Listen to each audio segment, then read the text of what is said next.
Alright, so this is going to be the second one.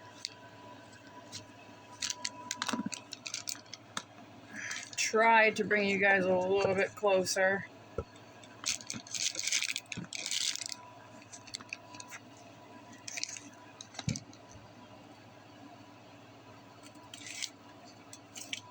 So I can't turn the bottom to you because the outlet is plugged in behind the phone, so it doesn't reach. Alright.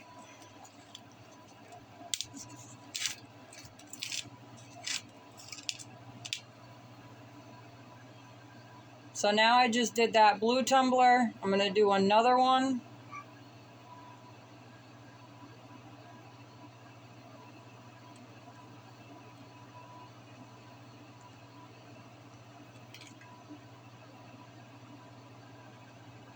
I'm trying to keep my hand out of the way. So if it gets in the way for a minute, I apologize. It's not intentional. It's just, I've always put my epoxy on right-handed.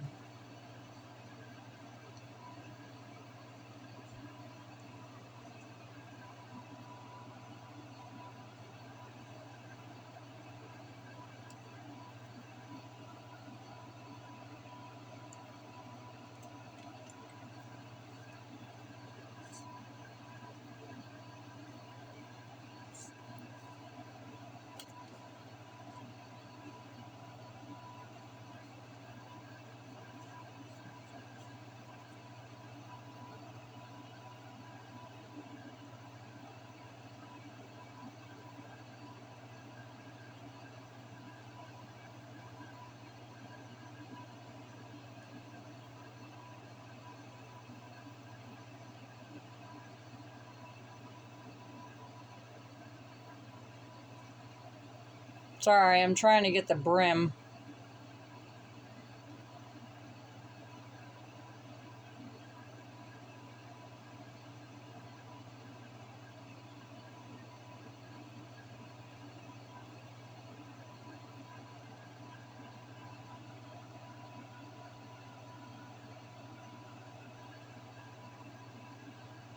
So now that I know that it's on there,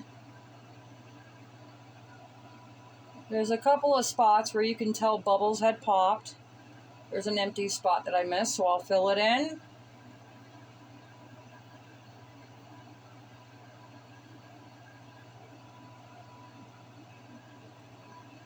And I'm just going to lightly drizzle it. It's good that bubbles are popping by themselves, but I still got to pop them.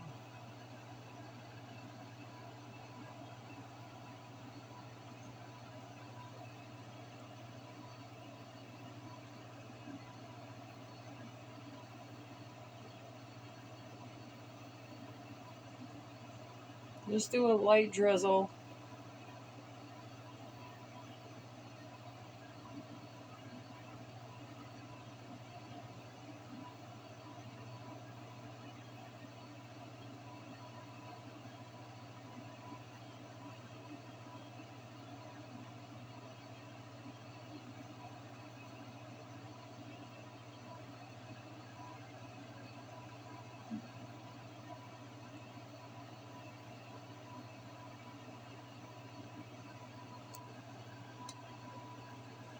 Alright. I'm going to take off my gloves. I'll grab an extra one for my bare hand, because I can tell you right now, you do not want to get alcohol ink on your hands.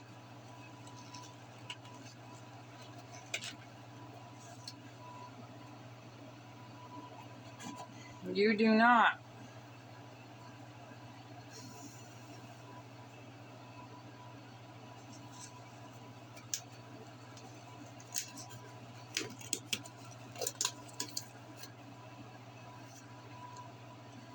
You will be stained.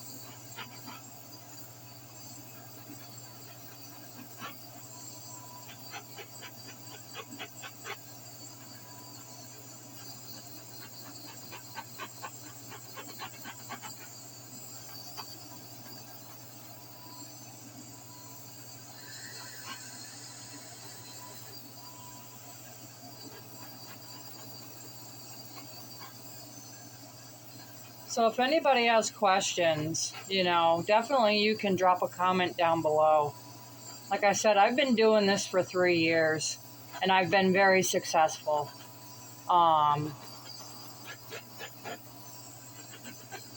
And my tumblers are definitely at a price that you can not beat. I make them, and really before I even throw the color on, before I even know it, they're already sold. I show it to somebody and boom, gone. That's all it takes.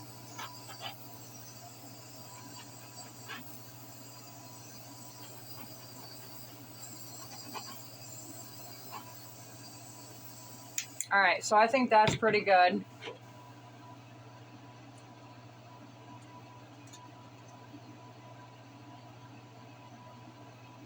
So I'm looking at the colors I have together. I want to do this one, the orange and the yellow. Not only do I do, a majority of my subscribers, please do not get offended, are females. This is not really a video a guy is going to want to watch, which is okay. I understand. But I do have guy customers, and I do have to make guy tumblers. And I don't mind it. I love when a man loves a cup like this. Like, there's nothing better than that. I do for both. So, if you see more girl cups, I'm not including you.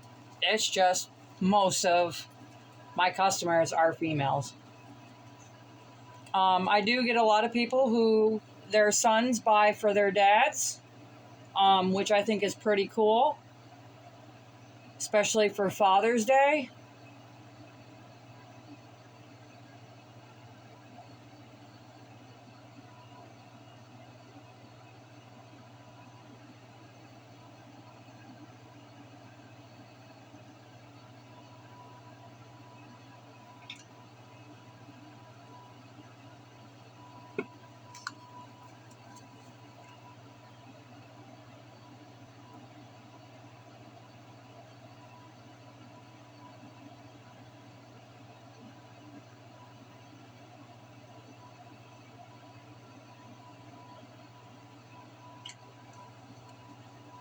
All right. So now we're going to get this moving.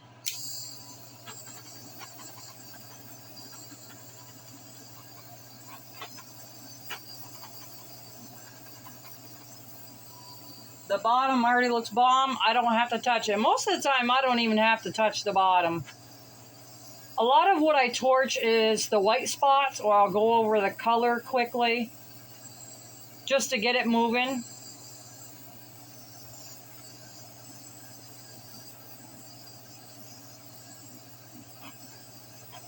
There's really a lot of Tim Holtz colors that I do have that I have never used. And it's time to start breaking them loose. There's a lot of people that like natural colors, dark colors, like they're everywhere.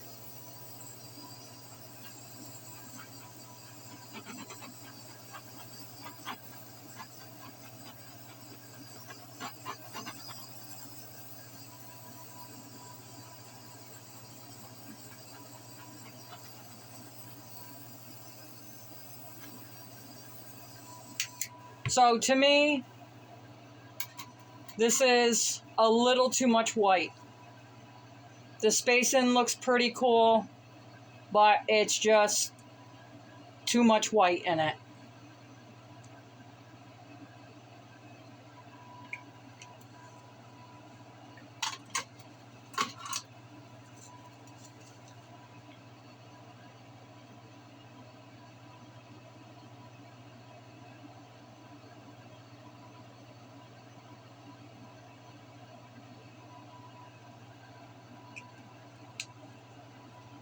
So that orange is a sunset orange. So it's going to be a little darker, just a little darker than a bright orange, which is good because of the yellow is sunshine yellow. So it's a darker, earthier orange and yellow.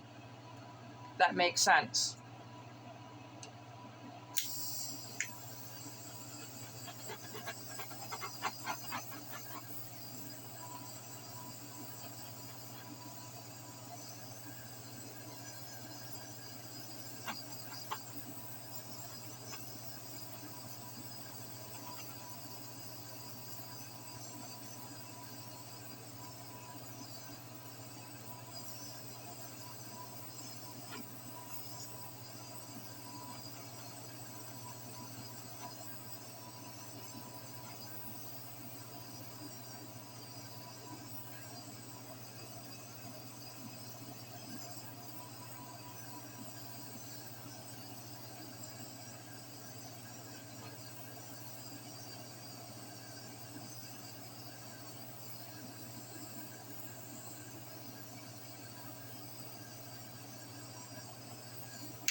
Definitely, sorry, trying to hurry.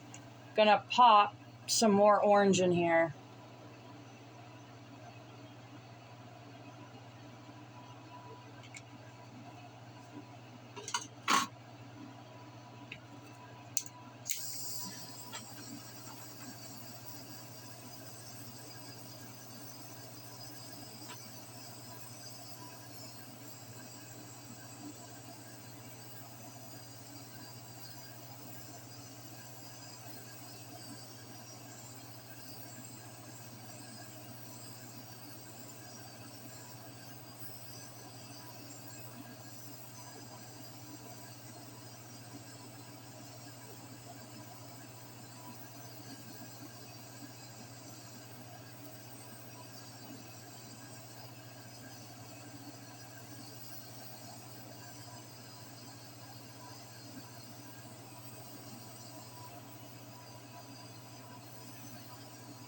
That definitely looks better for sure.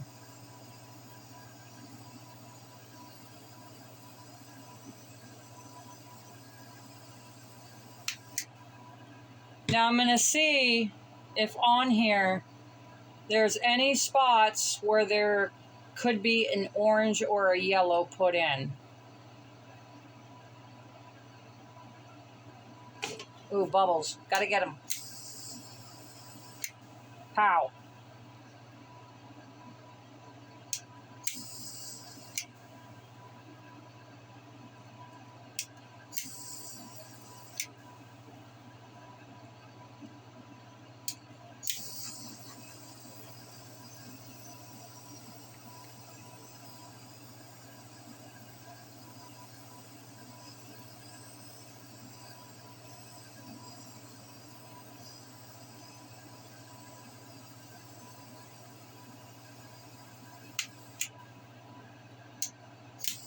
Damn bubbles! I tell you what, bubbles are a fight. But I always win.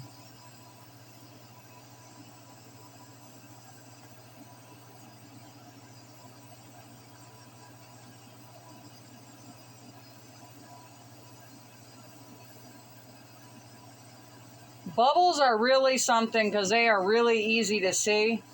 It's just they were at the part of the tumbler that I wasn't doing. They look like little black spots. Like little black tiny, tiny dots.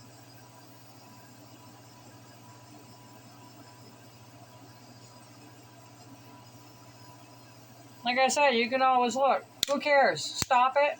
Turn it the other way.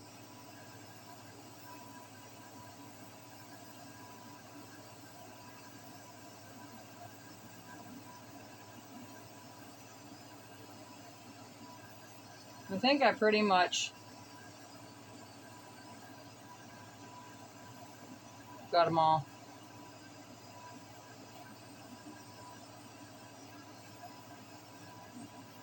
Gotcha.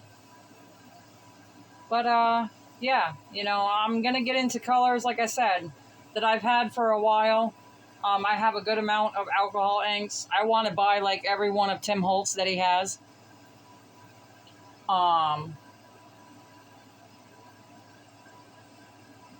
And just start dumping colors. I mean,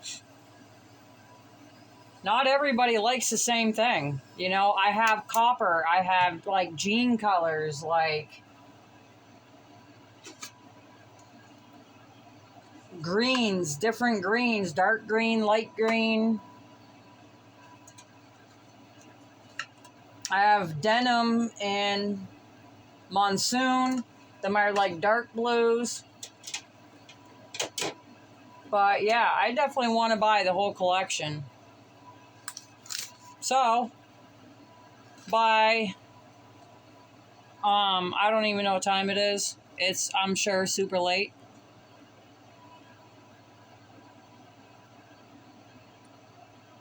But by tomorrow, these will be done before I go to work in the afternoon. So, hi, how are you?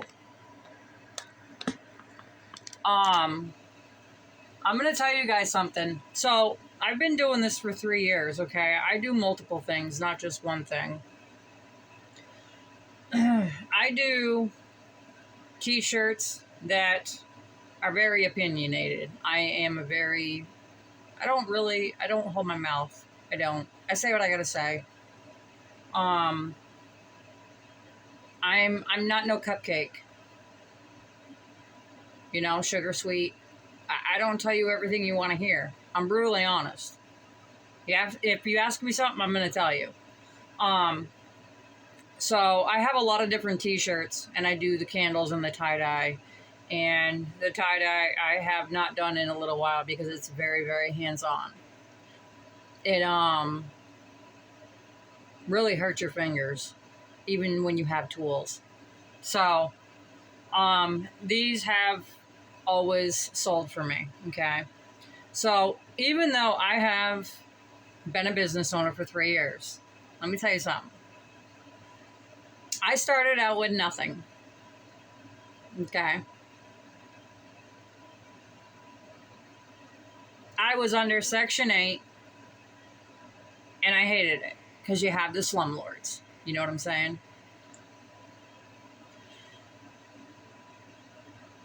And a lot had happened in my life.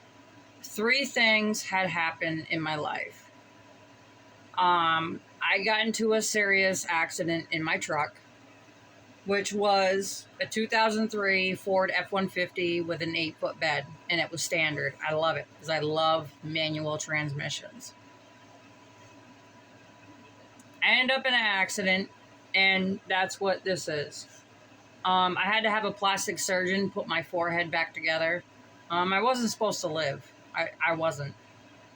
I was definitely through a loop.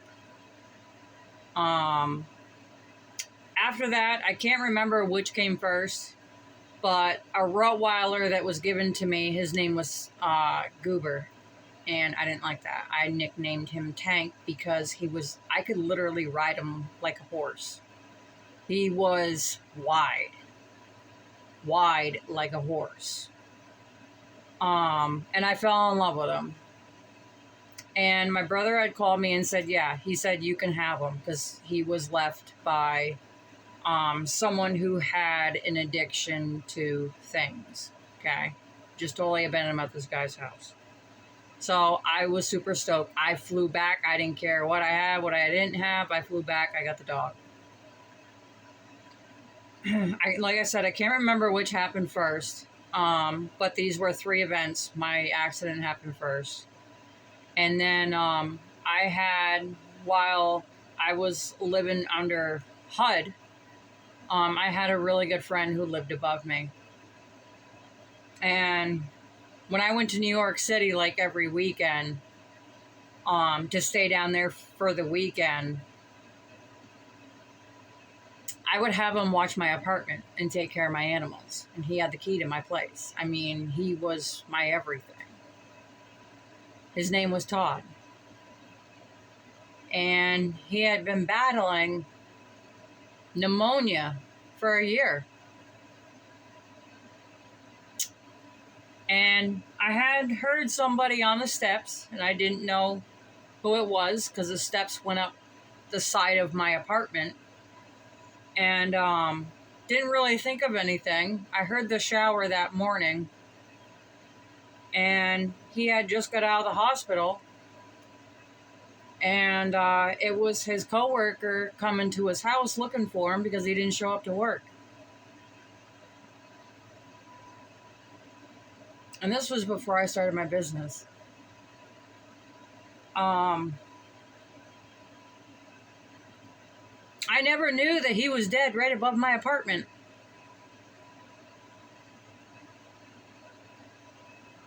Eight to 10 hours. That really does something to you. And it still sticks with me. And the people that came and cleaned out his apartment allowed me to have some of his items, and I still have it to this day. This was like 6 years ago, and it still bothers me.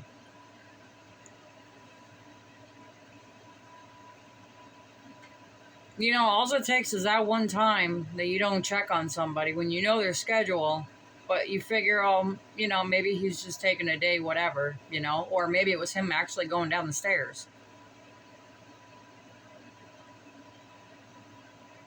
And then they brought him down in a body bag because after I had my accident, I was still through a loop. I mentally was not here. I had a very, very severe head injury. That I'll never recover from. And they brought him down while I was on the porch having an emotional breakdown in a body bag. And they parked a van with the back open in front of my porch instead of backing up further to his porch.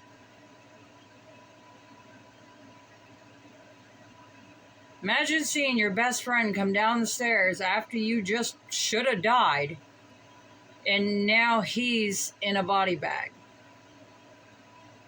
and was deceased above you for about 8 to 10 hours and nobody knew it. They didn't know where he was. They didn't think he was home. Until the work called the cops and said, hey, there's something wrong. He didn't show up to work. Can you go please check on him? And they found him. He turned on the shower. And for some reason, he laid down in his bed. And that was it. That was it. And then I lost Tank. And I was done. I was done. I was mentally losing it. So, I put myself homeless. I did. I had to get right with Mother Nature. I was not happy where I was living. I couldn't do it. I was mentally going to put myself in a padded room. I was going to go nuts. I couldn't take it. It was one right after another. Bang, bang, bang. So, I ended up meeting one of my really, really good friends still. His name was Rich. And while I was working security, and I pulled into the parking lot, when I got out of my car, I was totally in a security uniform, and we carried. I was walking by him, and I was a little hesitant because I didn't know who he was, and I was always prepared to fight. Always. I didn't know what was going to happen. And he said hello. And I kind of looked like, dude, I don't know you. And I said hello. Oddly, like, kind of, hello. And, I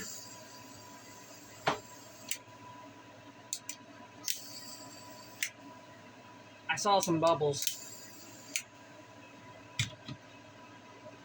And he said, how are you? And I said, I'm okay. How are you? And he said, well, I'd be better. He said, but I'm homeless. And I said, well, join the crowd.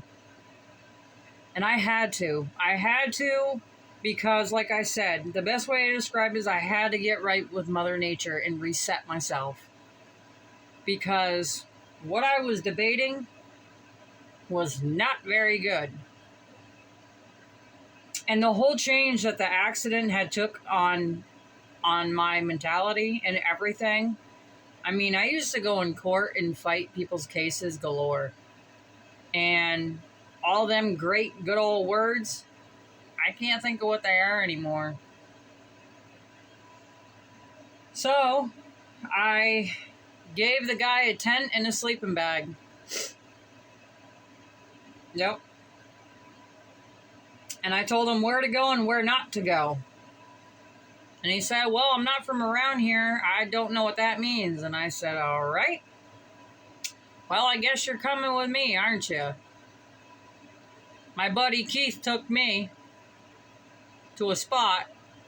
And then I took him. And then when I got up in the morning, I was like, yo, Keith, sorry, buddy, but this guy was out there and he didn't, you know what I'm saying? Like, sorry, but, you know, because he respectfully brought me into his place out in the woods.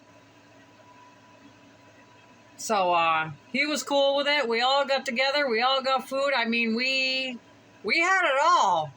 We had it all. We had air mattresses. I mean, we were all good. We had food galore. We had pots and pans. We were cooking. We were all that. And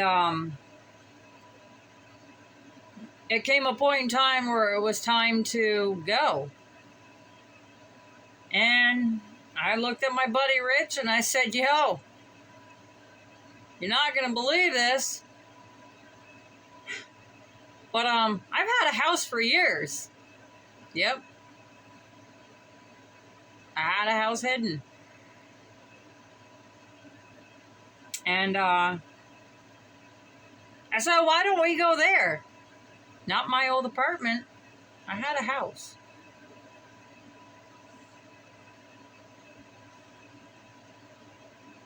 And he came with me.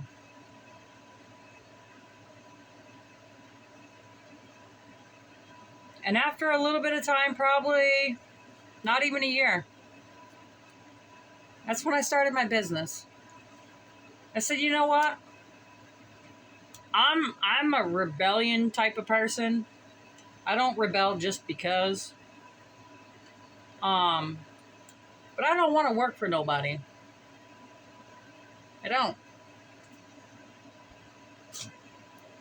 So I've been getting myself straight. And it does take time. I've been doing it for 3 years. I used to be very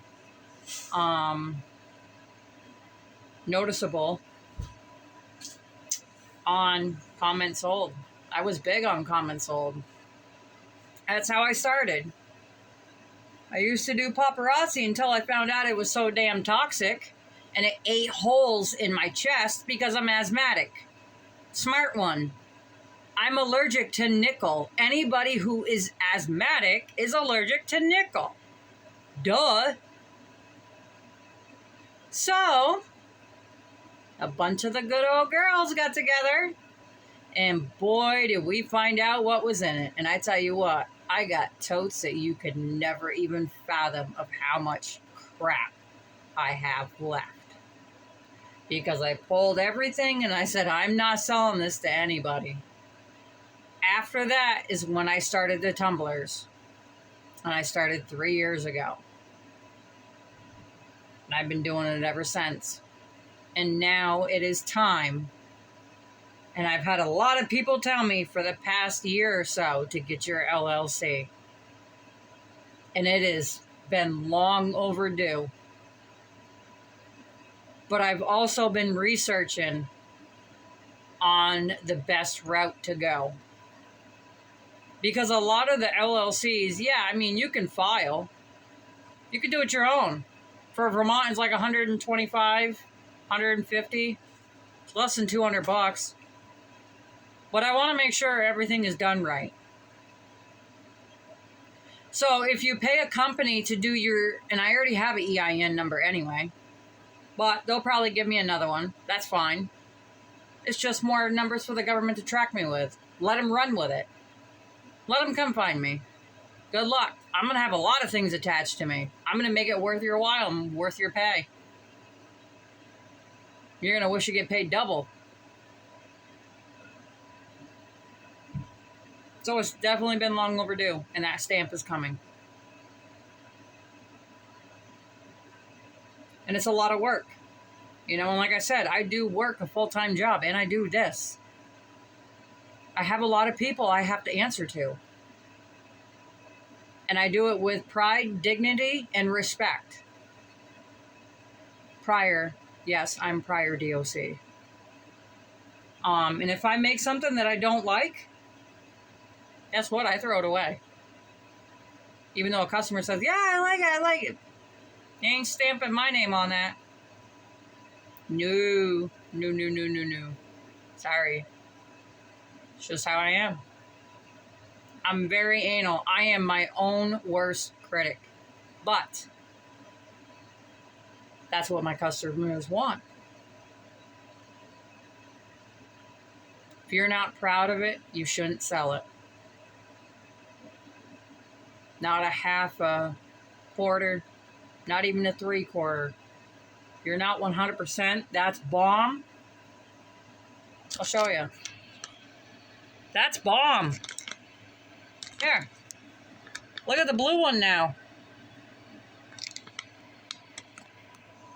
I'm proud of that. That's sellable. So that is my journey on my business. And I used to have used vehicles. Used vehicles and no credit. Sure did. And I was tired of it. My dad taught me my own mechanics. I used to work on them all the time by myself. I run a chainsaw by myself. I do everything by myself. I'm 100% independent. I don't need a man. I can do everything on my own. Just remember, whether you need or want, okay? Even guys, you don't need a girl, but you want a girl. You got to set them aside. You don't want a girl that needs you. You want a girl that wants you. See what I'm saying? I do all this all by myself. So, my trusty old Sunfire, yep, I had a 2005 Pontiac Sunfire, the last model made. And she finally quit. And I was like, damn you all the hell. I mean, that car went to Jersey every weekend, went to New York City every